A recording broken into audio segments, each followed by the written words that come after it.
Hello everyone, মায়ের হাতের রান্না চ্যানেলে তোমাদের সবাইকে স্বাগতম। আজকে আমি রান্না করব থাই সুপ। খুব সিম্পল একটা রেসিপি। প্রথমেই আমি একটা পাত্রে দুটো ডিমের কুসুম নিয়ে নিচ্ছি। এর মধ্যে আমি অ্যাড করে দিব 5 চামচের মতো টমেটো কেচাপ বা টমেটো সস।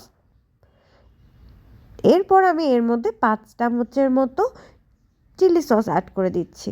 এরপর আমি কর্নফ্লাওয়ার অ্যাড করছি 4 চামচের মতো, একদম ফুল করে 4 চামচ আমি নিয়ে নিয়েছি এর মধ্যে।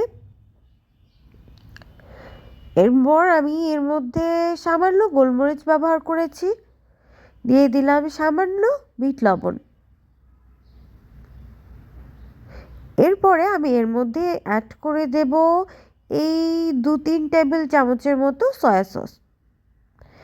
আমি এখানে ডার্ক সয়া সস ব্যবহার করেছি। এরপর আমি এর মধ্যে 4-5 টুকরো আদা দিয়ে দিচ্ছি। এরপরে আমি এখানে 2 টেবিল চামচের মতো ভিনেগার ইউজ করব, ভিনেগার বা সিরকা।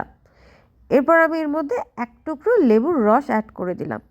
এরপর আমি আগের থেকে সেদ্ধ করে রাখা চিকেন দিয়ে দিলাম। এরপরে দিয়ে দিচ্ছি লেমন গ্রাস বা পেঁয়াজ পাতা, তোমরা যেটাই বলো। এরপর আমি এর মধ্যে সামান্য কাঁচামরিচ অ্যাড করে দিলাম। এরপর দিয়ে দিয়েছি 2 টেবিল চামচের মতো চিনি, চিনিটা বুঝে দেবে। এরপর স্বাদ মতো লবণ অ্যাড করে দিয়েছি। তার মধ্যে দিয়ে দিলাম আমি সাদা তেল। তারপরে আমি এর মধ্যে আধা চামচের মতো শুকনো মরিচের গুঁড়ো আর 1 চামচের মতো কাশ্মীরি লঙ্কার গুঁড়ো দিয়ে দিলাম, এতে কালারটা খুব ভালো আসবে। এবার সব কিছু আমি একসাথে হাত দিয়ে খুব মেখে নেব। আমার স্যুপের বেসটা কিন্তু একদম রেডি। এর মধ্যে আমি দিয়ে দিচ্ছি চিকেন স্টক। চিকেন স্টকটা দেওয়ার পরেও আমি এর মধ্যে আরও অ্যাড করে দেব ম্যাগির একটা চিকেন স্টকের কিউব। তোমরা চাইলে শুধু চিকেন স্টকও ইউজ করতে পারো, কোনো সমস্যা নেই। চিকেন স্টক যদি না থাকে সেক্ষেত্রে পানি ব্যবহার করে কিউব ইউজ করলেও হবে। ধনিয়া পাতা ছড়িয়ে সব কিছু একসাথে মিক্স করে নিলেই আমাদের স্যুপের বেসটা একদম রেডি। এরপর এটাকে আমরা চুলায় বসিয়ে দেব।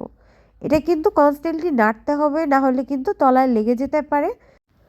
কিছুক্ষণ জাল দিলেই স্যুপটা খুব সুন্দর ঘন হয়ে আসবে। স্যুপটা কিন্তু একদম রেডি হয়ে গেছে। গরম গরম এই থাই স্যুপটা খেতে খুবই মজা লাগে, আমার তো খুব প্রিয়। আশা করব তোমরাও ট্রাই করবে। ভালো লাগলে লাইক, কমেন্ট, শেয়ার আর সাবস্ক্রাইব করতে ভুলো না। দেখা হবে নেক্সট ভিডিওতে।